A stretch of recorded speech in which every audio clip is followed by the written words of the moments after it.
Last time we looked at some of the discrete roles that every member of Congress, whether the House or the Senate, is expected to play or often plays. They're listed here on this particular slide. I'm not going to go over all of them again, save to say that I do think that a particular role from this list that congressmen ought to spend more of their effort um, developing is that of an educator of the public about the problems and the possibilities facing us as a nation. I think that's a significant role that members of the House and Senate ought to play, and a great many of them don't. Unfortunately, politicians tend to want to sidestep the difficult matters that will require lots of shared sacrifice from voters, and they like to focus instead on, the quick and simplistic solutions or wishful thinking. I happen to believe that members of the public will rise to the occasion if they're asked to participate in saving the republic. Now, one of the aspects of Hamilton's book that really impresses me is his willingness to be both critical of Congress, but also to defend the institution against lots of the attacks that he thinks are unjustified or at least exaggerated. So, for example, he points out that Congress is constantly criticized for being corrupt. This charge goes back really to the beginning of the Republic. And historically, it's come from the media and also from the various political parties. But in the last few years, it's a power that has, or it's a complaint that's come increasingly from the blogosphere.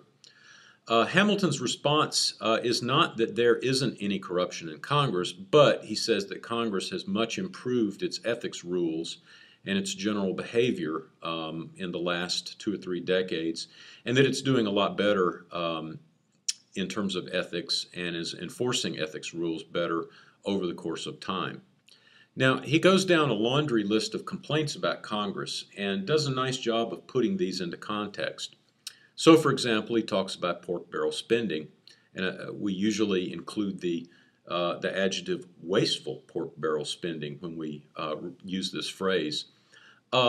This has been a relatively trivial amount of the overall federal budget, and the point that Hamilton makes is that one district's road project or sewer project or defense industry project for one particular congressman's district is considered pork by politicians who didn't end up getting a similar kind of project for their own district or their state. So in other words, pork barrel spending is really just in the eye of the beholder. And by the way, in the last few years, we've done away with an awful lot of the pork barrel spending. But that makes it difficult for congressmen who are constantly looking to find projects to send back to their district. A couple of the other points he makes are worth noting. For example, in answer to critics who complain about gridlock and the inability of Congress to get much done, Hamilton says that, well, this was in fact how the body was designed. It was intentionally constructed to make passing legislation very slow and very difficult, and to force the nation's representatives in Washington to reach consensus before moving ahead on some particular issue.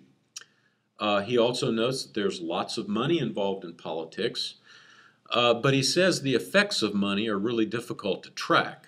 He says that he's seen relatively few examples of senators or representatives who are directly influenced by campaign contributions, for example. And then there's the question of politicians being too much out of touch with constituents back home, and this usually arises because they spend so much time in Washington while Congress is in session. So Hamilton notes that another way to look at this is that perhaps politicians pay too much attention to voters back at home, and that may actually account for why it tends to be so difficult to reach consensus in Washington on lots of political issues. So finally, Hamilton takes up the issue of special interests and lobbying, and that's a topic we'll return to a little bit later in the course. In his experience, most lobbyists tend to be honest brokers of information, trying to do their best to communicate about the interests or positions or organizations or people they're representing. And he says these people play a very vital role in our government.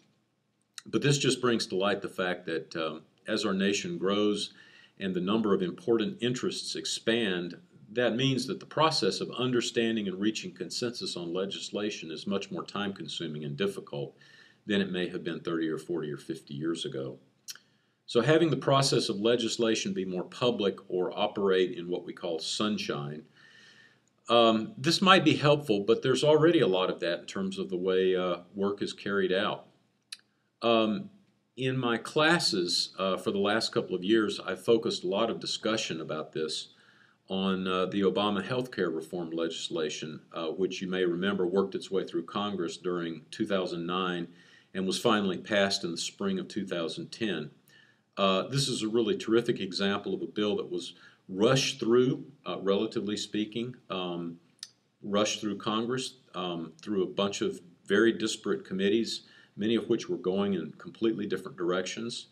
So the committees had different forms of legislation, and the whole thing ended up being passed without really the adequate time or consensus needed to develop for deep congressional support.